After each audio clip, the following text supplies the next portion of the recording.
Welcome! If you're looking to remove your workplace from your Facebook profile using the Facebook app on your PC, you're in the right place.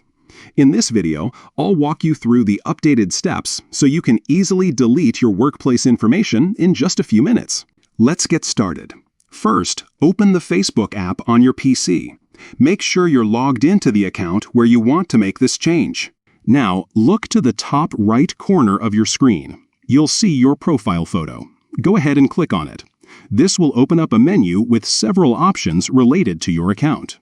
Next, you'll want to enter your account's main page. Once you're there, find and click on the About section. This is where all your personal information is stored, including your work and education history. Inside the About section, look for the tab labeled Work and Education. Click on it to see a list of your current and past workplaces. Find the workplace you want to delete. Just to the right of it, you'll notice 3 small dots. Click on those. This will open up a few options for managing your workplace entry.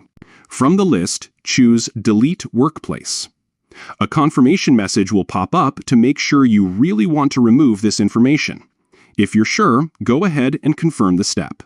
And that's it. Your workplace will be deleted from your Facebook profile. This update makes it quick and easy to keep your profile information up to date and accurate. If you found this guide helpful, don't forget to like and subscribe for more simple tech tutorials. Thanks for watching and see you in the next video.